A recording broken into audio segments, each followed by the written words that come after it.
Hola a todos, bienvenidos a otra inmersión profunda aquí en The Deep Dive. Listos para profundizar. Eso espero. Hoy nos adentramos en una de las historias más conocidas, la de Adán y Eva en el jardín del Edén, como se cuenta en Génesis 3. Un clásico. Sin duda.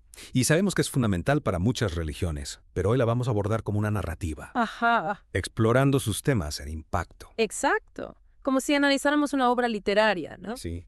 Y aunque todos conocemos la historia de no comer la manzana, hay mucho más que analizar. Mucho más, sí. Hablemos de la tentación, la desobediencia, las consecuencias.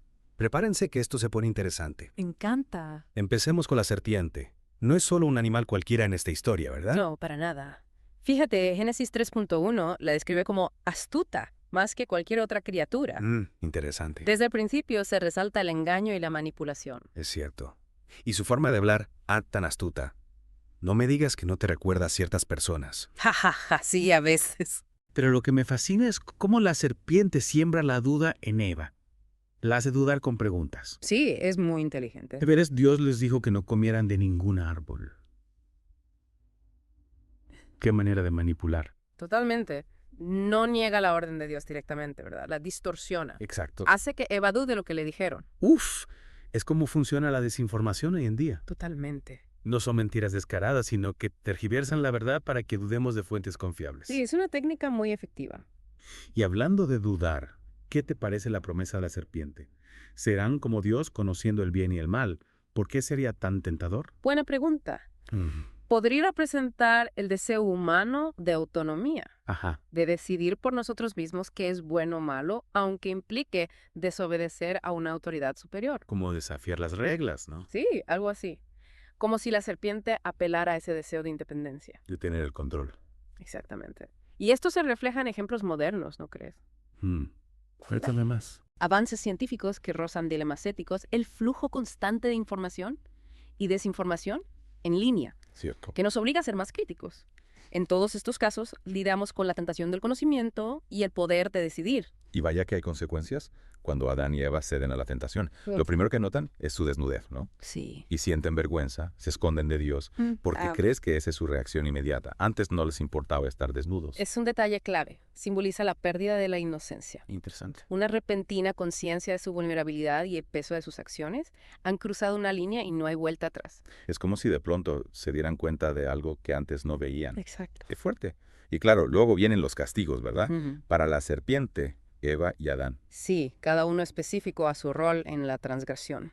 ¿Cómo crees que estos castigos reflejan la naturaleza de su desobediencia? Bueno, la serpiente, la instigadora, es maldecida a arrastrarse y a estar enemistada con la descendencia de la mujer. Eva, que se dio, sufrirá dolores en el parto. Claro. Y su relación con Adán estará marcada por la tensión. Y Adán, que también comió, trabajará duro para obtener sustento de una tierra maldita. Cada castigo parece ligado a su pecado, ¿no? Sí. La serpiente, que usó el engaño, ahora enfrentará hostilidad. Eva, que dio a luz a la humanidad, ahora experimentará dolor en ese proceso. Y Adán, que debía cuidar el jardín, ahora luchará con la tierra. Es casi poético, ¿no? Totalmente. Es una representación de cómo nuestras acciones tienen consecuencias que van más allá del momento presente. Y aunque esta historia se interpreta a menudo de forma literal, también hay una profunda capa metafórica, ¿cierto? Por supuesto. El jardín podría simbolizar un estado de armonía. El fruto, la tentación. La serpiente, nuestras propias luchas internas. ¿Qué resuena más contigo en esta historia? Buah, preguntas difíciles. Lo que me parece fascinante es cómo esta antigua historia sigue resonando con nosotros hoy en día. Sin duda, porque habla de experiencias humanas universales. La tentación, la desobediencia, las consecuencias. Sí. Pero también hay atisbos de esperanza, ¿no? Claro. Y esa lucha constante entre el bien y el mal. Yeah. Y hablando de esperanza, hay un elemento en Génesis 3.15 que apunta a un futuro más allá del castigo inmediato. Ah, sí.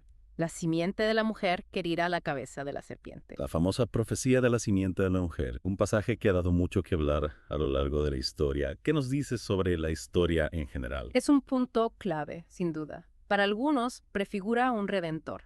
Ajá. Alguien que vendrá a vencer el mal que se desató en el Edén. Ya veo. Pero incluso sin entrar en debates teológicos, este pasaje nos invita a pensar que la historia no termina con la expulsión del Edén. Es interesante. Hay un rayo de esperanza, una promesa de que la lucha contra el mal no está perdida. Es como un recordatorio de que incluso en medio de las consecuencias siempre hay posibilidad de redención, ¿no? De un futuro mejor. Esto me lleva a pensar, ¿cómo podemos interpretar la historia de Adán y Eva hoy en día? Ya dijimos que puede ser una metáfora de las luchas humanas, pero ¿qué más podemos extraer de ella? El jardín del Edén puede verse como un símbolo de la armonía con la naturaleza, con nosotros mismos, con lo divino. Ajá. La expulsión representa la ruptura de esa armonía, Ya. la entrada del sufrimiento y la lucha en la experiencia humana. Wow, eso es profundo. Y la serpiente, que representa la tentación, nos recuerda que siempre habrá fuerzas que intentarán alejarnos de esa armonía, Claro, susurrándonos al oído que podemos ser como dioses si tomamos el camino fácil, si cedemos a nuestros deseos egoístas. Es como si la serpiente estuviera dentro de nosotros, ¿no? exacto. La historia nos advierte sobre los peligros de la desobediencia, no solo a un Dios externo, sino a nuestra propia conciencia, a nuestra sabiduría interior. Cuando ignoramos esa voz, cuando nos dejamos seducir por falsas promesas de poder y conocimiento, nos arriesgamos a perder nuestra conexión con lo que realmente importa. Es un mensaje que resuena con fuerza hoy, Totalmente. con tanta información a nuestro alcance, pero también tanta desinformación, manipulación y la tentación de usar el conocimiento para fines egoístas. Es como si estuviéramos rodeados de serpientes, ¿no? Totalmente. La historia de Adán y Eva nos recuerda que la verdadera sabiduría no está solo en acumular información, ¿Cierto? sino en discernir entre lo verdadero y lo falso, entre lo que nos nutre y lo que nos destruye. Al final, creo que la historia de Adán y Eva es una historia sobre la libertad y la responsabilidad. ¿Sí? Tenemos la libertad de elegir, pero también debemos aceptar las consecuencias. Así es. No se nos dice que el conocimiento es malo en sí mismo. El deseo de conocimiento es parte de lo que nos hace humanos. El problema surge cuando lo buscamos por las razones equivocadas, Ajá. cuando lo usamos para alimentar nuestro ego en lugar de un bien mayor. Y eso nos lleva a reflexionar sobre nuestras propias elecciones, ¿no? Sobre las tentaciones que enfrentamos. Y cómo nuestras decisiones, grandes o pequeñas, pueden afectar no solo a nosotros mismos, sino al mundo que nos rodea. Exactamente. Y al igual que Adán y Eva fueron expulsados del jardín, nosotros también podemos sentirnos expulsados de esa armonía original, Sí. ya sea por nuestras propias acciones o por las circunstancias de la vida. Pero la historia también nos ofrece un rayo de esperanza, Claro. la posibilidad de encontrar un camino de regreso, de reconstruir esa conexión perdida, de sanar las heridas que hemos causado a nosotros mismos y al mundo. Es una invitación a la reflexión. A medida que avanzamos en nuestras vidas, enfrentamos nuestras propias tentaciones, tomamos nuestras propias decisiones y experimentamos las consecuencias. Y como Adán y Eva, tenemos la oportunidad de aprender de nuestros errores, Sí. de crecer a través de las dificultades y de buscar un camino de regreso a esa armonía que tal vez hemos perdido. Es increíble cómo una historia tan antigua puede ser tan relevante en la actualidad. ¿Sabes qué me parece particularmente interesante? Dime. El hecho de que Dios les da a Adán y Eva túnicas de piel antes de expulsarlos del jardín. Ah, sí. Un detalle que a menudo se pasa por alto, pero con un significado profundo. ¿Qué te dice a ti ese gesto? Me parece un acto de compasión, Ajá. como si a pesar de todo, Dios no los abandonara. Les diera algo para afrontar lo que les espera afuera. Cierto, un gesto de cuidado en medio del castigo. Exacto. Y ya que hablamos de lo que hay fuera, ¿por qué poner querubines y una espada de fuego para proteger el árbol de la vida? Buena pregunta. ¿No hubiera sido más fácil dejar que comieran del árbol y vivieran para siempre? Muchos se lo han preguntado. Una posible respuesta es que Dios, en su sabiduría, sabía que la vida eterna con el peso del pecado no sería una bendición. Sería más bien una condena.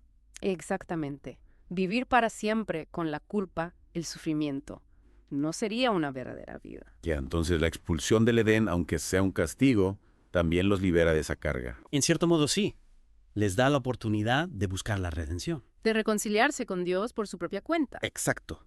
La historia de Adán y Eva no es solo pecado y castigo, también es esperanza y un nuevo comienzo. Es una historia que nos invita a reflexionar sobre nuestras propias vidas, ¿no? Sin duda. Nos vemos reflejados en sus errores, en sus anhelos. En esa búsqueda constante de felicidad y plenitud. Y a pesar de las caídas, siempre hay un camino de regreso, una posibilidad de redención. Una esperanza de un futuro mejor. Así es. Qué forma tan inspiradora de terminar nuestra inmersión en la historia de Adán y Eva. Espero que les haya dado una nueva perspectiva. Y que les inspire a reflexionar sobre sus propias vidas, tentaciones, decisiones. Recordando que la esperanza nunca se pierde. Con esa nota de optimismo, nos despedimos. Hasta la próxima, amantes del conocimiento.